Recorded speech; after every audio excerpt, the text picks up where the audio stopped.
All right, I'm going to show you guys Taylor series, how to write Taylor series. These next section of problems from 9.7 to 9.10, probably our most important stuff. AP Test has asked us every year for the last 15, 20 years. They love asking you Taylor. It's your main BC topic. So what a Taylor series is we can actually take an equation and write it as a polynomial. Like we could take sine and write as a polynomial. I'm going to start off with ln x. I'm going to actually write its polynomial equivalent of it. So it's kind of interesting. You'll notice, here's how we do it. C stands for the center. So they're going to tell you centered somewhere. So if it's centered at 1, C is 1. So you plug 1 into your original, 1 into your first derivative, 1 into your second, your third, all the way, as many derivatives you take, okay? Whatever accuracy we want. And we're going to have that. That's going to be your multiplier. That's going to be the key work that we have to do. You'll notice there's always a pattern. You're going to then multiply x minus your center to the first power over 1 factorial, x minus your center to the 2 over 2 factorial. And so it's the same every time. So what I noticed is the first derivative, first power, 1 factorial. Second derivative, second power, second factorial. So the pattern is pretty simple. 3, 3, 3. So I know what they are. I don't have to memorize this formula if I notice that pattern. All the numbers match. So how do we write one? So first thing we do is we take derivatives.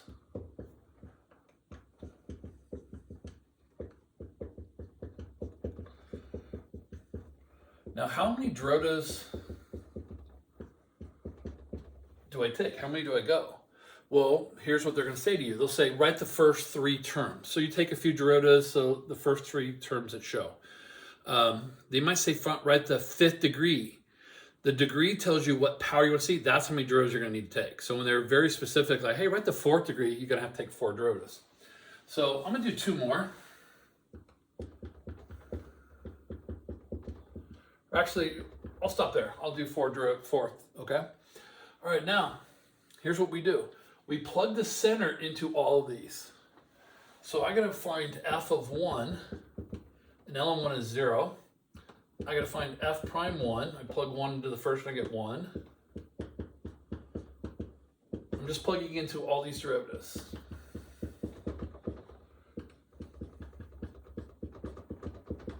Now I could have kept going. I could keep going and do the 5th, 6th, depending on how accurate we want to be. So what we're doing is they'll say, hey, write in this case, a 4th degree Taylor polynomial. I'm like, okay, I got to take 4 derivatives. These are the key numbers. These are what we're going to use to multiply, kind of like Pascal's triangle. So to write out your series,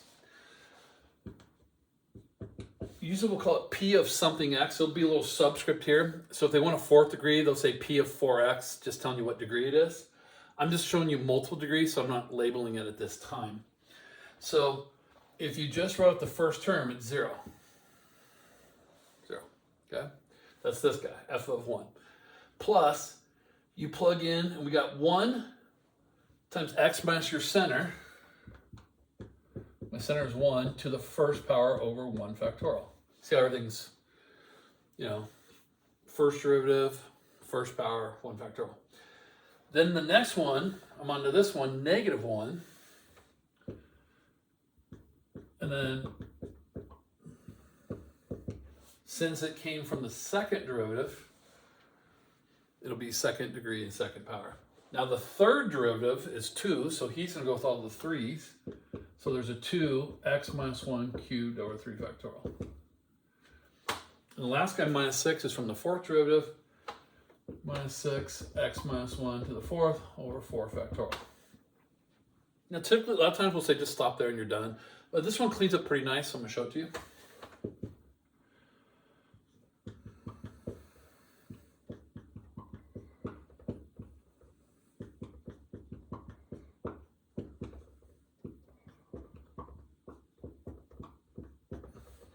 So if you actually clean that up, it turns out to be that series, and it goes forever.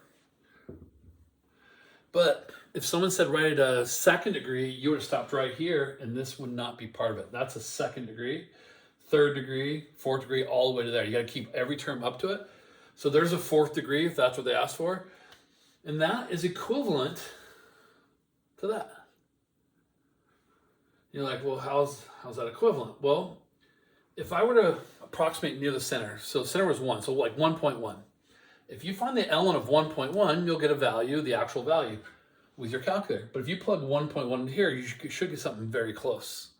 The more terms I do, the more accurate.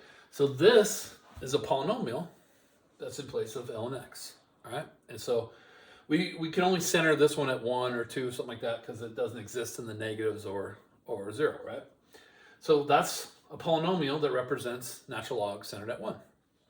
So now I'm going to do some more.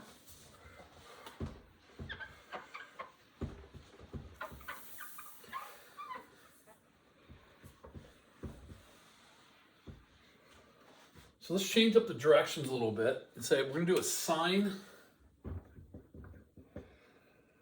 5th degree centered at 0. Now, if it's centered at 0, we call it a Maclaurin series.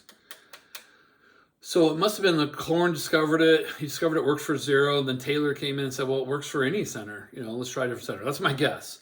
Because Maclaurin just says, hey, centered at 0. Well, it turns out we mainly work with Maclaurin series. We're mainly going to work with centered at 0 for most things we do. So, but it's good to know both. All right. So let's go ahead and find out what does sine look like as a polynomial. So we take the derivatives.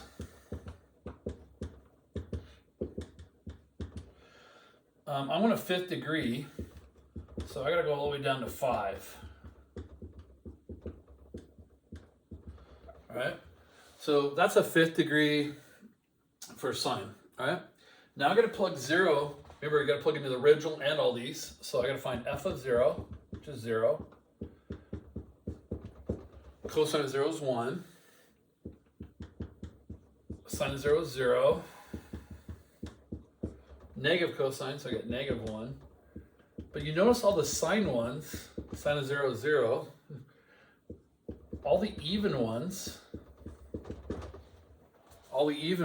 disappear. Okay? So the only ones that stay are the odds. So the very first term that works is here because we start with 0. So we're actually, that's my first term. So my P5, because we're writing a 5th degree Taylor polynomial, it said. So P5. So the first number that wins is 1, x minus my center. Since my center is 1, center is 0, excuse me, I just write x to the first power over 1 factorial. That's my first term. Then the 2 term is gone, 0. You could write down 0 squared. I'll write this time. 0 x squared over 2 factorial. Wasting my time because it's 0. Then the next one that works is 3. So I jump to 3, which is a negative 1. So I get negative x cubed over 3 factorial. Remember, it's x minus 0, so x cubed. Then the 4 is gone. I won't write this time. And then 5th is here, 1. So I got 1 x to the 5th over 5 factorial. So this one is x over 1 factorial minus x cubed over 3 factorial over 5 factorial. And that's a 5th degree, so we're done. It obviously goes forever. You see a pattern in this one also. Do you remember what we learned about even and odd functions? Do you remember sine? Sine, since it's symmetrical of the origin, was called an odd function. That's why it's all odds for the polynomial. It's an odd function. So only odd polynomials did. That's why all the evens died. All right.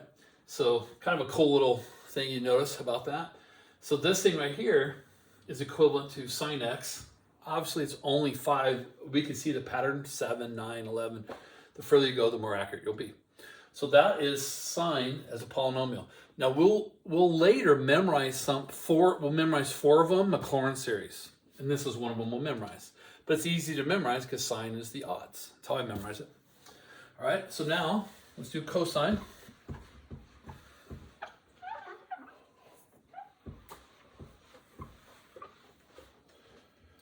So I'm going to do a cosine 4th degree centered at 0. So I don't need, actually. So the first row of cosine is negative sine. After that is negative cosine, sine, and cosine. So we're going to do a 4th degree. all right, for the cosine.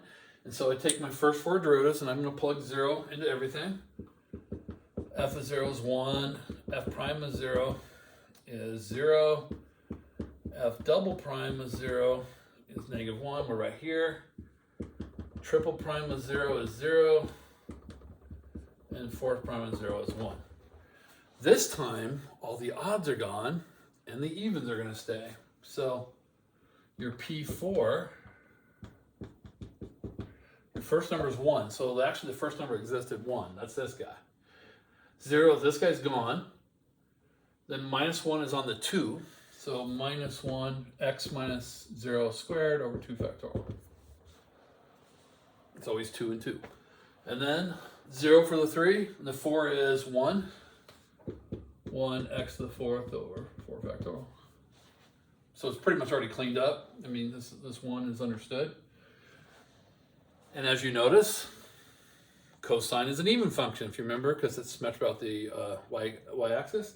So it's even, and therefore all the terms are even. So you can that's another one we memorize, but I just showed you where it came from. So that is the polynomial representation for cosine. All right, let me show you e to the x.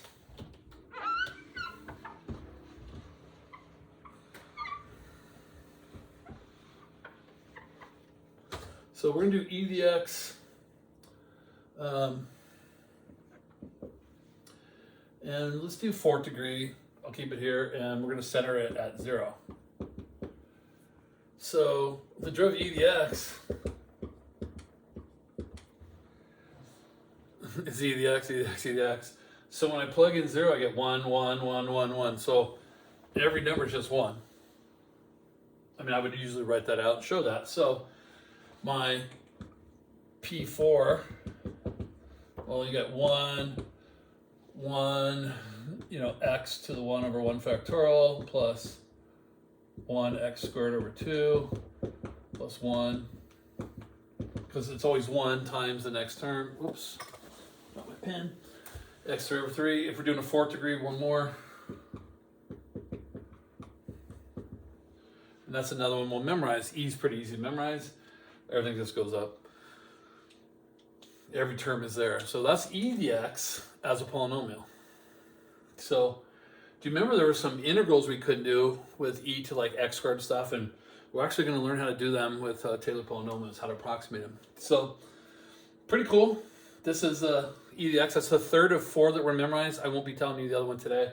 It requires, it's just something different. It requires another section, so we're not ready for that yet. So last one. Let's do one more.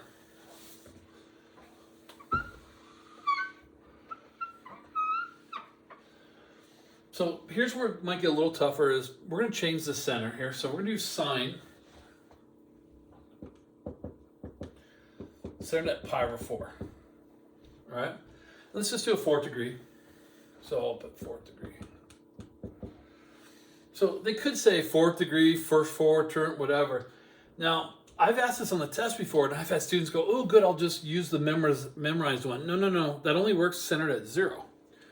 So we actually got to take these, everyone's going to exist. So derivative sinus, cosine.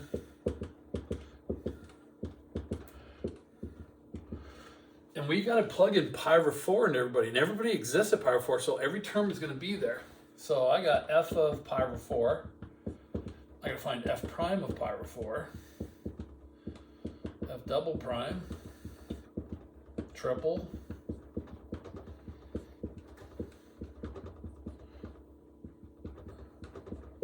So I'm going to plug into the original, the first, second, third, fourth derivative. Well, sine of pi over 4 is root 2 over 2, or 1 over root 2. Let's write root 2 over 2. And then cosine is also root 2 over 2. Sine is negative root 2 over 2. This one has negative cosine, so negative root 2 over 2, and root 2 over 2. Got a little different little thing there. So my series, then, we're going to write a P4. First term, radical 2 over 2. Okay. Now this next one's just your multiplier. So what you have is radical 2 over 2, x minus my center to the first power over 1 factorial. So your multiplier, your center to the multiplier of the first derivative, first power, first factorial. But don't forget the center change. Sometimes we forget that. I'm guilty of that sometimes. So I just did that one. Now I got 3 more to go. I may run out of room, but I'll just go down. So the second derivative, next is a minus. And you got x minus pi over 4 to the second power, again over the 2 factorial. And this can be cleaned up if we want to, but for right now that's good. Then the third is also minus.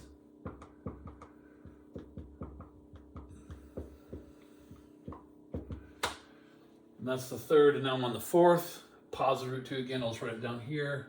Yeah, so you can see it.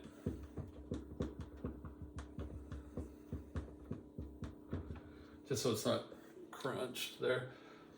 And that's your 4th degree sine Taylor polynomial about centered about 4th degree about pi over 4. Okay, so that's how you do it. Is whatever degree you want, take that many derivatives, plug our center in, and that's your multiplier. Once you do a few of these, it kind of makes sense. All right, so there's Taylor series.